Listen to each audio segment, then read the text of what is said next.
Welcome to the Virginia Mason Institute webinar, Healthcare Facility Design and Flow, Benefits to Quality and Revenue. Virginia Mason Institute provides coaching and education to organizations in order to transform healthcare worldwide. My name is Diana Moses, and as an Institute team member, I am very proud to introduce our presenter today, Chris Backous. Chris is a transformation sensei at Virginia Mason Institute. He leads improvement activities, workshops, and training for healthcare leaders and providers worldwide.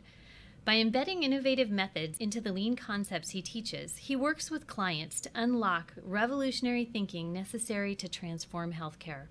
Prior to joining Virginia Mason Institute, Chris led the integration of lean methods into the design of Virginia Mason's 350,000 square foot hospital addition, the first environment of its kind to be built from the ground up using the Virginia Mason production system.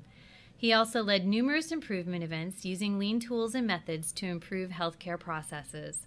Chris and I encourage you to ask questions throughout the session using the GoToWebinar chat tool. We will do our best to answer your questions throughout the session or at the end during the question and answer portion. Today's session will be recorded and posted on our website, www.virginiamasoninstitute.org. In addition, each of you will receive a link to the recording and question and answer document via email following the session. Thank you for attending. I'll now hand it over to Chris to begin the webinar, Healthcare Facility Design and Flow, Benefits to Quality and Revenue.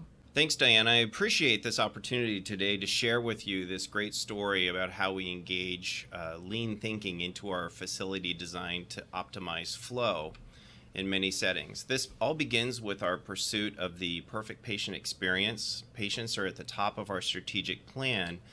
Our vision to be the quality leader in transform healthcare really links to the spaces and processes we create in order to improve the health and well-being of the patients we serve. All of this is rooted in the Virginia Mason production system, which is our lean management method that allows us to achieve everything that we hope to on behalf of our patients. It's our people pursuing quality with an eye on the ideal service that allows us to begin to think differently in both process design and space design. A lean journey from a facility perspective really starts at identifying waste in the current scenario. We look at waste on 7 different levels: time, defects, motion, transportation, inventory, overproduction, and processing. We look at waste 2 ways.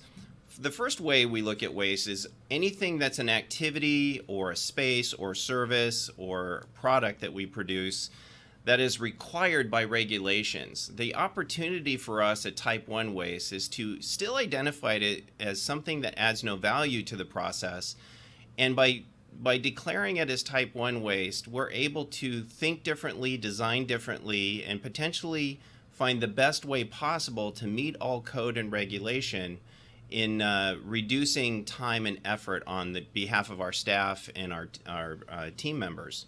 Type 2 waste are activities that really add no value to the process at all, and if we removed them immediately, they'd go away. So space and process design are affected by flow, and when flow is in sync, we have fairly waste-free, highly value-added experiences for our patients, their family members, and our team members.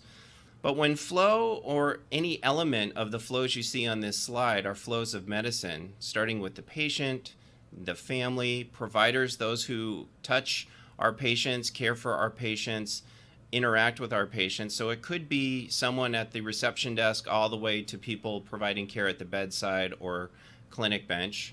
The flow of medications, supplies, information, equipment, and then how we think differently about our processes and spaces, those flows of process engineering for optimal, ideal, and I often say insanely great experiences.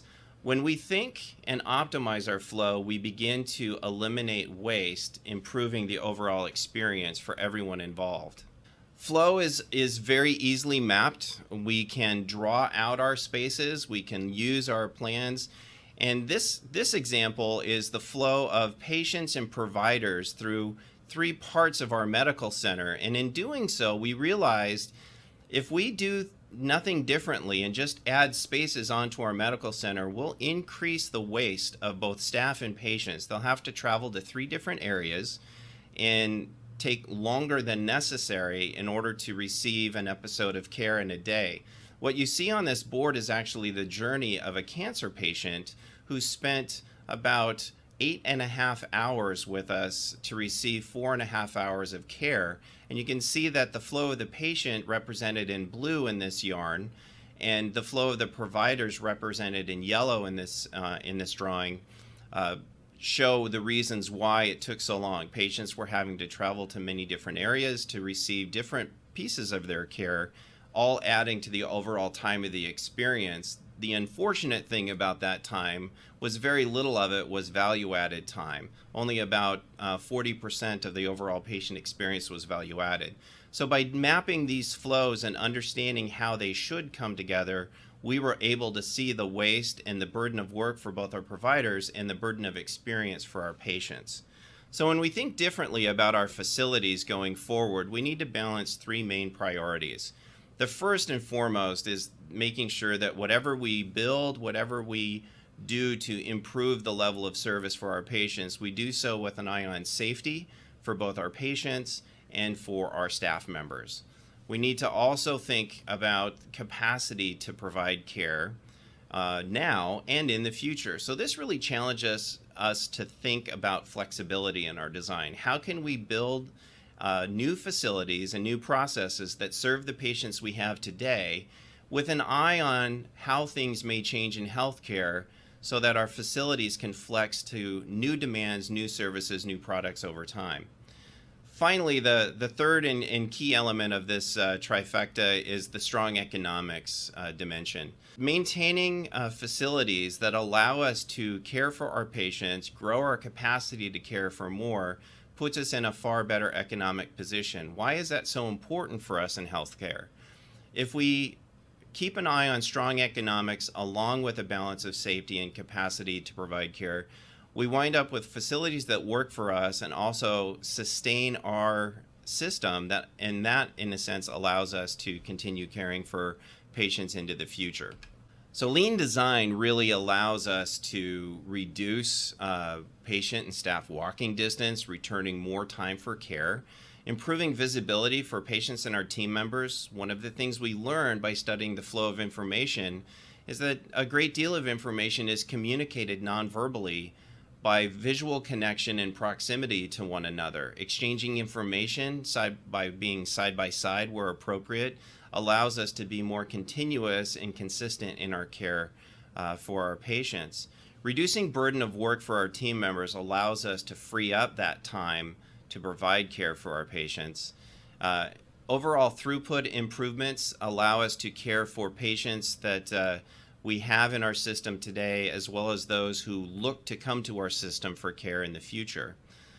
When we think about space and the amount of space allocated to non-value added, if we added up all the waiting rooms at Virginia Mason, we would have enough space to open a few new clinics. So how can we think differently about space and make the best use of it?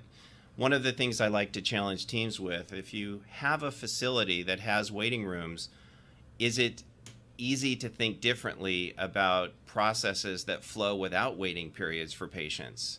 Our experience is that as long as we allow for large waiting rooms, we really are forgiving on processes that haven't been designed for success, but are more likely designed to fail and cause wait states for our patients. The other thing that lean design really allows us to do is to build flexibility. Typically in healthcare, we build buildings for the long term. There are buildings at Virginia Mason that go back to the very beginning of Virginia Mason. And so how do we reduce the limitations of these facilities that prevent us from going forward with new products and services? How do we bring flexibility into the overall design in order to continue to grow, develop, and expand our reach of services for our patients without significant expense on remodeling? So old ways of thinking about lean design. Old ways, bigger is better. It takes time. It's a long time to think and implement through a series of short periodic meetings, lots of revisions. We want spaces that bigger is better and highly specialized equipment, very bolted down and dedicated. We buy our solutions. So what have we done deploying the Virginia Mason production system in our lean facility design? We implement rapidly, we learn quickly, we bring that learning into our design continuously. We capture learning and share that learning not only with one project, but across all of our projects where they're applicable. We've been able to create more flexible and adaptive spaces by really thinking that bolts are our enemies. Anything that's hard bolted and specified is highly inflexible. So how can we think differently? Think like a pit crew, for example, in a race car, NASCAR event. So NASCAR pit crews are highly flexible and nimble, and within a matter of seconds can change over a car and get it back into that work. So we study those concepts. We call that a lean concept of setup reduction. And setup reduction allows us to be highly flexible, yet incredibly consistent in our delivery and safety of our care. What we then pursue are solutions that we invent ourselves. We understand the process. We create the future state process in such a way that we now know what we go out to purchase, and when we can't purchase something, we invent it. So those are the changes between how we used to design and build and how we think differently now today. And what we're finding is that the overall result is far more successful. So one of the things that I like to share with people is a very specific example of how we can use lean thinking to calculate and answer those concerns. If we just had more exam rooms, or if we just had more equipment, we could do more work. And really, what is the required amount? What do we need in order to serve our patients? And at what capacity do we then need more? So we actually use a traditional lean equation of the number of operators needed, and we apply it to the overall design process. So when we think about our equipment or our exam rooms, we use a simple calculation of the time that the product or space or equipment is in use divided by the takt time or pace of demand for that service. So let's go through an example so you understand what I mean. So here's a typical question: how many exam rooms do we need?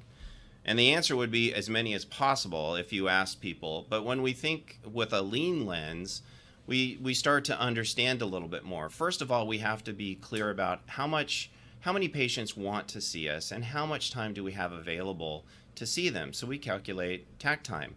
So in an 8-hour day, we have 480 available minutes, unless of course we close at lunch, then we take that time off. But in this scenario, we have cross coverage across breaks and lunches.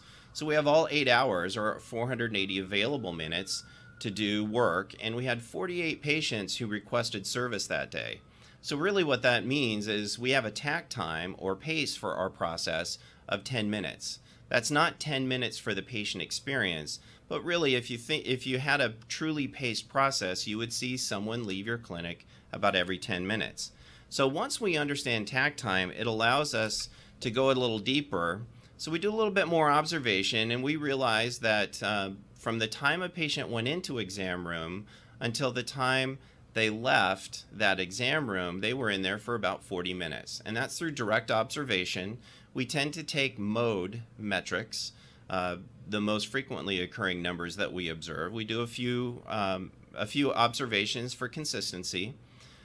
So we observed the process, but what we also observed is over that 40-minute period, the patient was in the room by themselves waiting because someone had to leave or a handoff was made and there was a delay. So half of that time in that exam room was wait time, but the patient is still using that resource. So what we saw in this equation, if we apply the number of operators needed, which is the sum of the cycle time divided by the takt time for this process, we would need 4 exam rooms. So 40 minutes of time in the room divided by a takt time of 10 minutes per patient, and we see that 4 exam rooms are needed. But what if we applied lean thinking to the process before we built? How many exam rooms would we need? So let's take a look at that. So in this case, we had 20 minutes of waiting. So if we could take the 20 minutes out of this process, our cycle time, or time the room was in use, would drop down to 20 minutes.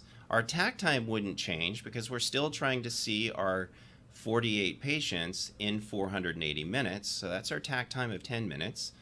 So in this case, by dropping the waste out of our cycle time, or the time the room's in use, we go down from 4 exam rooms to 2. What can we do to eliminate some of this waste when we reveal such cost-saving opportunities as going from building 4 exam rooms to needing 2? So first of all, we can look at placing supplies at point of use. So what causes people to leave the room? Often in an outpatient exam, through observation, we find it's what they need isn't available to them. We will also want to study other causes of why people have to leave exam rooms and try and eliminate those through process improvements. We also want to think about the patient staying put and services coming to the patient and the provider, because then they can remain in continuous conversation and focus on their care.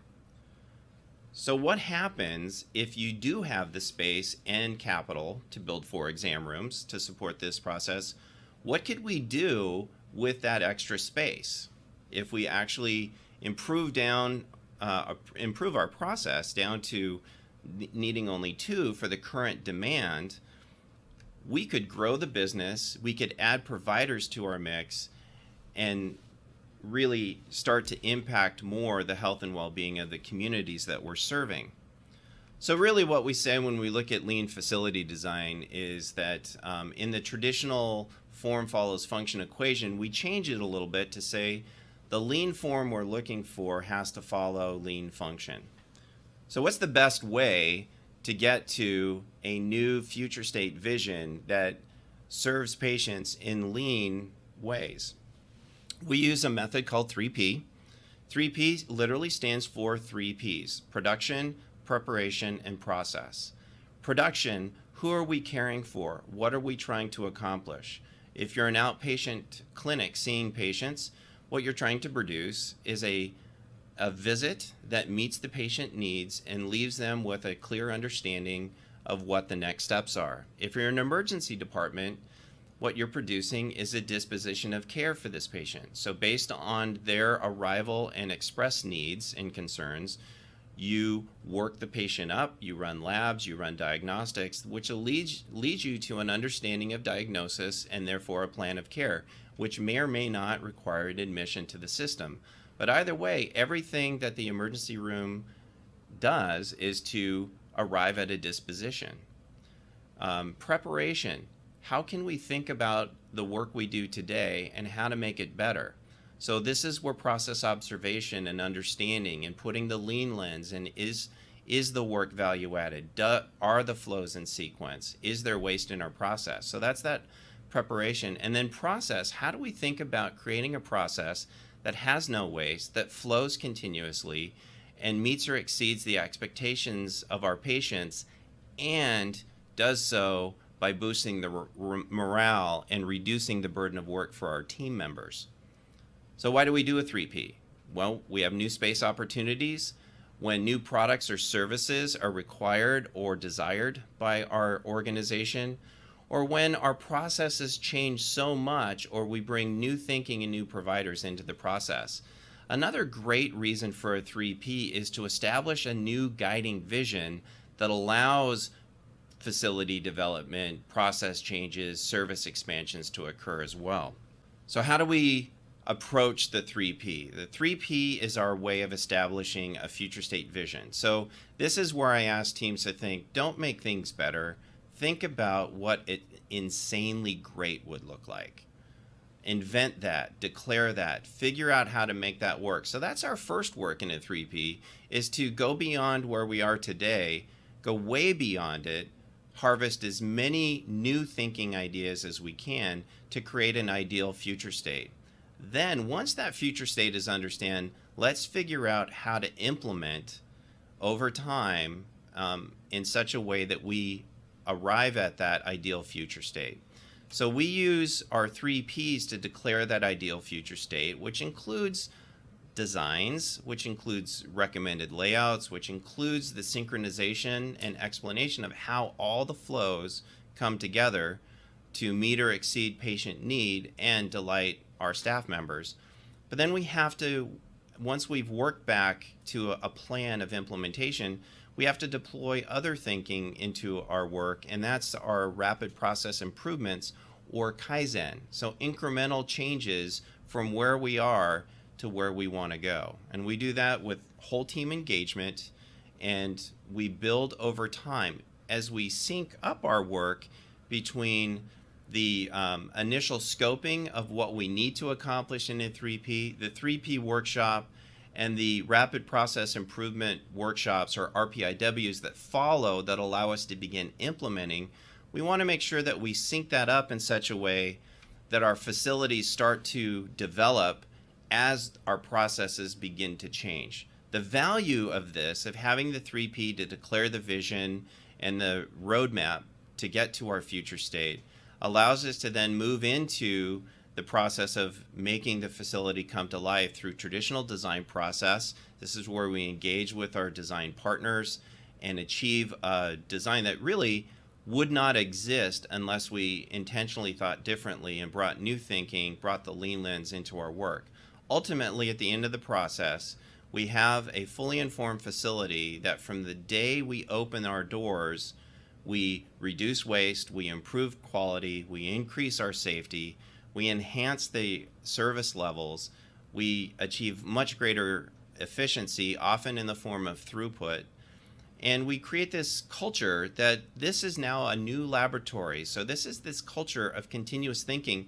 We don't have to wait for the next facility. We can change something about our process today, because process changes happen much easier than moving walls and changing space. But ultimately, what we're talking about is a pathway to a facility that works for us now and works for us in the future. So when you think about lean as applied to the project of bringing this facility online, it in itself is a process. Going from a need in our current space to occupancy in our future space is time. It takes time to do this. And so if we look at how to do that process better, we have found that we can reduce the overall project time by front loading a lot of the thinking about how we want to work, what those spaces should look like. By front loading that through the 3P, we can inform the process and potentially remove any waste that exists in a traditional design process and actually arrive at a facility that works for us far sooner. When time on a project is reduced, we all know that the likelihood of achieving the desired budget performance and potential cost savings in the project can happen. So if that's a great opportunity to make the best use of the time you have and the resources you have to bring on these new facilities, who should be part of a 3P process? Ultimately, the people who do the work are the ones who should influence, inform, and improve the work. And so if a 3P team is less than 50% frontline people who do the work, then we really have the wrong people in the room. In addition to the people who do the work, we need those involved at the organization level that make the key decisions, that inform budgets, and those that also act from those budget numbers. So our design team, our architects, we like to partner with them as soon as we can. Ideally, we like to involve our general contractors and some of the key subcontractors so that they can hear from the frontline staff in these 3Ps why we're thinking differently, what we're trying to accomplish, and feed our needs into their brains and their resources, and they help us come up with brilliant solutions. A really good example of this is when we begin our mock-up process. With everyone understanding what we're trying to do, this room becomes what was a blank floor becomes a room that eventually becomes our future OR, where we're doing procedures we have never done before at Virginia Mason. But the day we do our first procedure, it's as familiar to us as something we've done thousands of times before. Because we use mock-up and simulation, as soon as our 3P is done, we draw nothing.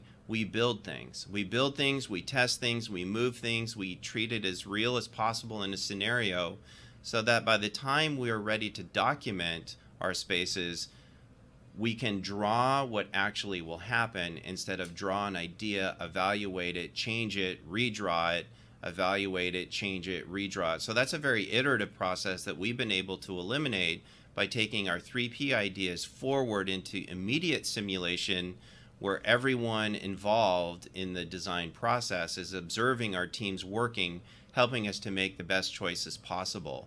Everything you see in this room that has been built, whether it's been in cardboard or in wood, was built with the support and collaboration of our design partners and our build partners. And as a result of this, we were able to bring online a brand new operating room concept to Virginia Mason and treat our first case as familiar as across the hallway the 1000th time we had done a procedure. It was as natural and native to us because of this time in simulation, allowing the design to mature through rapid simulation and learning. This head wall is an example of what you get when you ask nurses where things should belong in an inpatient room. You also see that on both the right side and the left side, there's a redundancy on this head wall, because one of the things we wanted to make sure we accomplished with our new inpatient units is that if there were to be some mass casualty disaster or mass epidemic, we would have the ability to expand our capacity for service in a moment's notice. So this dual head wall, redundant head wall, allows us to treat patients who are affected on one side of their body with the same equipment on the other side, so we don't have cables and lines crossing the patients. But also, in time of great emergency and urgency, we could double up capacity of our medical center and continue care for a community in great need. So what we see here is the value of not brainstorming, but tristorming, doing something with our ideas. We often say that innovation is our creative thinking implemented. We've had some great examples of how we've learned over time, but also saved a great deal of money and have created facilities that are beyond our initial expectations. So in the case of the Center for Hyperbaric Medicine, we realized our fundamental problem was not only the size and limitations of the facility we had, a single hyperbaric chamber, when the door is closed, anyone who's late because they were stuck in traffic is delayed in their care, because once the door is closed, treatment begins. We can't open the door until the treatment ends. So in this case, we were able to create flexibility because a very large chamber divided in 3 sections allows us to actually start treatment and bring patients in by utilization of a central core that can flex to serve either side of our hyperbaric chamber. We also had to solve a fundamental problem of transporting inpatients via ambulance to the other side of our campus, because we cannot transport patients who are in the inpatient setting outside. By placing this in unused space within the medical center, we were able to defer a $6 million expense of new facility adjacent to the campus by bringing this service within the envelope of existing buildings, which then eliminated that ambulance ride for our patients who were coming from the inpatient units to our Center for Hyperbaric Medicine. So in all sense, we fully optimized our flows. Here we learned a great deal about our flexibility and how to support a larger capacity with a more flexible design. In the case of our Floyd and Delores Jones Cancer Institute, we learned the value of engaging patients and family members in the design process. We learned that not every space in the cancer center needed to be the same, because we serve different patients for different reasons each and every day. So we have rooms that are designed for 8 to 10 hours of infusion care, very comfortable, very family focused. We also have exam rooms that are designed for quick patient encounters, much more clinical in their nature, and don't require windows or open spaces, because this is about a quick, very clinically focused engagement with a provider. We also learned in the Cancer Institute that our patients not only want a comfortable room to stay in during their infusions, but they also like public spaces where they can gather, interact with their family, interact with other families, and receive social support and give social support to one another through probably one of the most traumatic experiences in their life. We often forget in healthcare that a patient's experience in our system is abnormal for them, but this is our normal every day. So we want to make sure that our facilities allow the patient to have as normal an experience as possible when dealing with highly abnormal experiences in their life. Our dermatology was the location that allowed us to think differently of our space. What if we designed a space without a waiting room? What if we actually designed a clinic based on a model of continuous flow? What could we do with the extra space? And we realized, don't make it a waiting room, turn it into a day spa. So now we have a revenue generating, very excited patient base. So this is an opportunity to reclaim space in a very meaningful and patient-centric way. This remains one of the popular spaces on our main campus. That thinking about no waiting rooms allowed us to go into our first full clinic build in Kirkland, which is one of our regional medical centers, where we thought, if we could achieve flow, what are some other things that we could do? So thinking about the concepts of onstage and offstage, having the patient population circulate in a more public flow, and giving our providers time away from patients on the other side of the exam room or offstage where they could get most of their work done. Not needing offices, but flow stations where they can more deliberately collaborate with their team members and transition their medical assistants into flow managers who could actually manage the day, both the direct and indirect care flow, in such a way that our physicians are more likely to get home for dinner and not have to log in and continue doing results reporting and messaging after dinner and after the kids have gone to bed. At Kirkland, one of the things we realized is, wouldn't it be great if the upkeep of the day could happen in parallel to the care of our patients? So the emptying of trash and linens behind the scenes, being able to have our supplies within reach, but when they start to run low, the team can circulate in the offstage areas and replenish without ever disrupting or delaying a patient-provider encounter. We took all of this learning from our Kirkland facility to open our brand new University Village Regional Medical Center, where we continued the concepts of patient self-rooming, making it obvious through signage, use of nature, on how to get to your rooms. We've continued the ideas of flow stations. You see an example of our flow stations in the lower left corner. A room that is looks like a waiting room until we convert it into a flu shot clinic, until we turn it into a community education, a group shared medical appointment, highly flexible space in the upper left-hand corner. And then you see down the hallways, we added columns with wayfinding examples. So you're going down the forest hallway and you're in exam room 2 in the forest hallway. You know exactly where to go, so it's easy for you to find your way. Those columns also allow us to buffer the noise a little differently. So not only do we have the ceiling lowered in points, but we also have the walls protruding a bit to help reduce the amount of noise that floods into a patient room. And then in the lower right-hand corner, you see the workstations, computer screens on swivels, and the counter actually suggesting that it's great that the patient and the provider and their family come together. There's no sharp corners there. It's an invitation to come together and look at what's on the screen and learn together, increasing the likelihood that that patient will have better outcomes over time.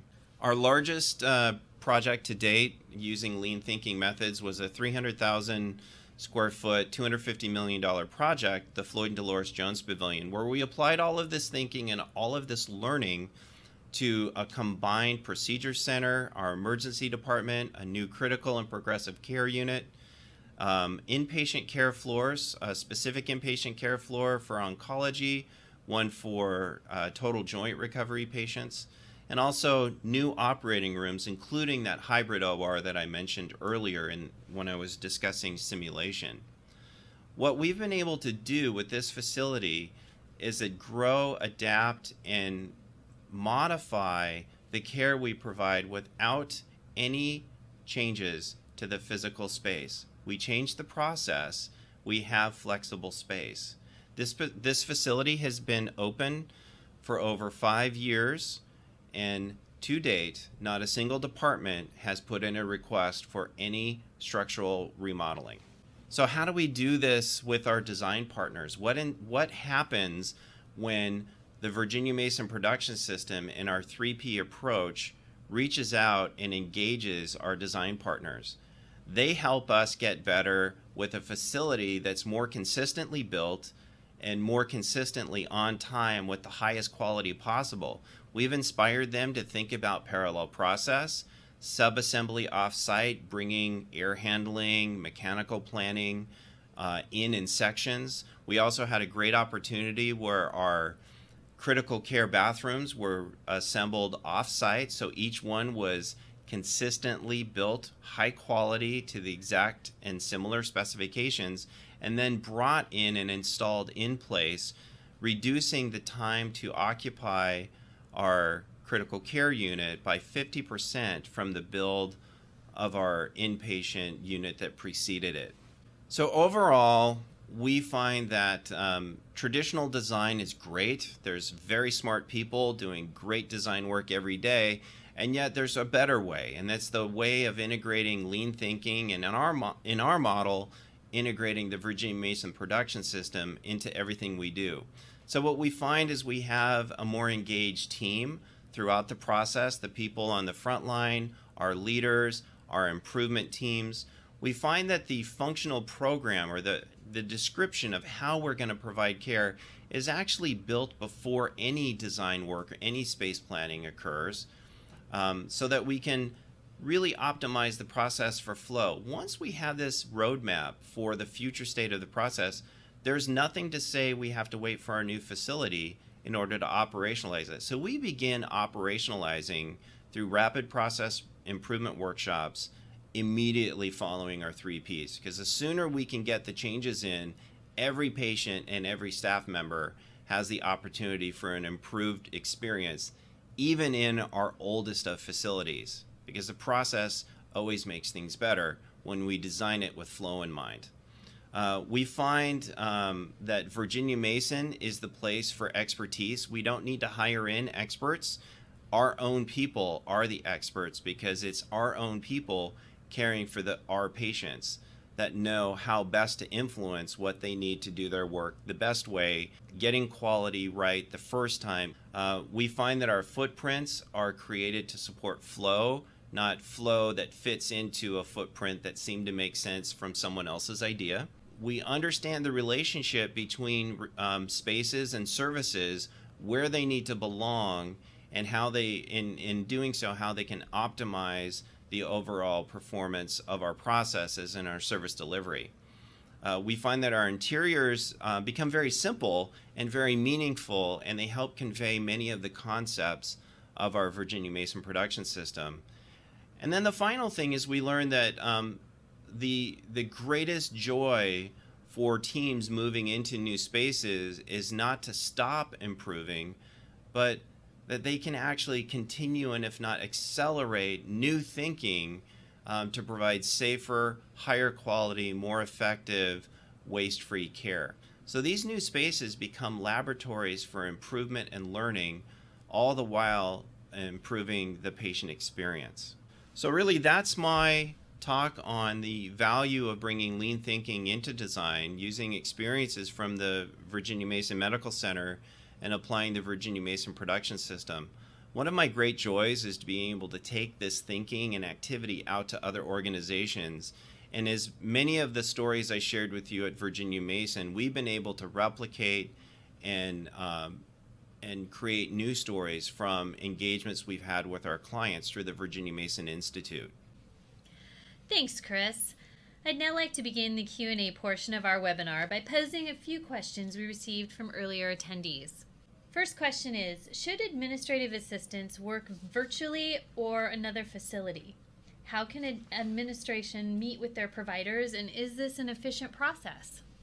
Yeah, that's a great question. I think the answer here depends on the work that's shared between the admin assistant and the provider.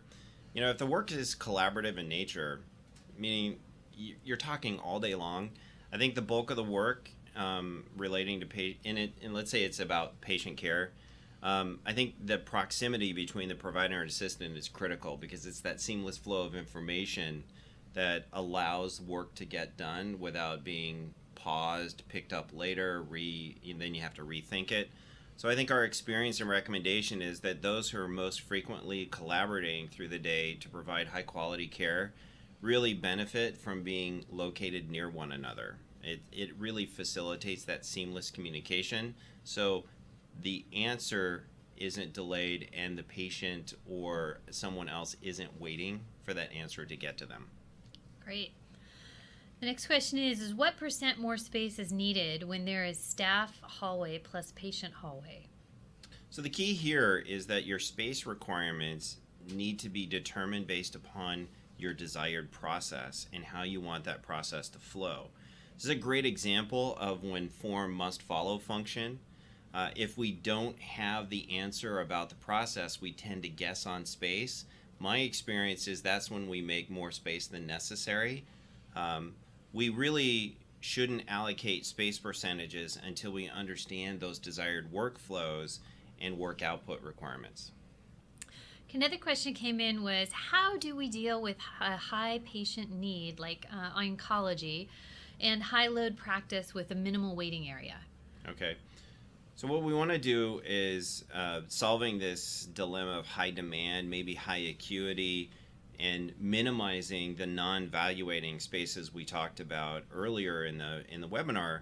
So waiting rooms, it's really the key is flow and understanding and creating a flow from the arrival to departure in an ambulatory setting that is seamless without wait or delay, that everyone knows when it's their turn, everyone has what they need to do their work, allows us to eliminate those spaces that just hold patients, because that's why they exist. They exist because we can't move continuously through the process. We're not rushing the patient through. We're just eliminating those wait states, which cuts down on their time in our process. So this then allows their care to flow most seamlessly. So again, it's understanding your process, designing your process to flow, and then letting the space come alive from that vision. So in talking about that flow, what principles can guide optimizing flow and eliminating waste? So focus on the patient or whoever's receiving the service. So if it's the compounding pharmacy, focus on the chemotherapy you're making, and focus on the patient, because the longer it takes to make a medication like chemotherapy, the more the patient waits. So what we want to do is focus on the patient, focus on the object or product we're transforming, and make sure that how we're doing the work is value added. So study the process today. If there's waste in the process, if there's burden of work, remove it when you declare your future state. So optimizing our facilities comes from optimizing our processes. Another question that came to us was, when you are separating patient flows and creating a homogeneous group or groups, what do you do to prevent inefficiencies on the staff side? Another great question. I think the inefficiencies from the staff side, I think, come from assumptions we make on what's good for staff. The truth is, the ideas the staff have to remove their burden are the best ideas. The worst idea, I think, is the idea left unshared by our staff. We may choose to work with that idea or not, but hearing from them really helps us understand what's important and what matters. My personal experience is the ideas from the staff tend to be of lower cost than the ones we try and engineer for them. Who should be involved in early design? What's the role of simulation in building design? And, this 3P, what about 3Ps? So this is great. Let's reflect back on something we covered in the webinar, and on the ideal team should be at least 50% of the people who do the work, and then the people who support that work, and also support the overall project. We often say it takes a medical center to build a part of the medical center because we're a big spider web. Everything we do is dependent on the service and support of other team members and support centers.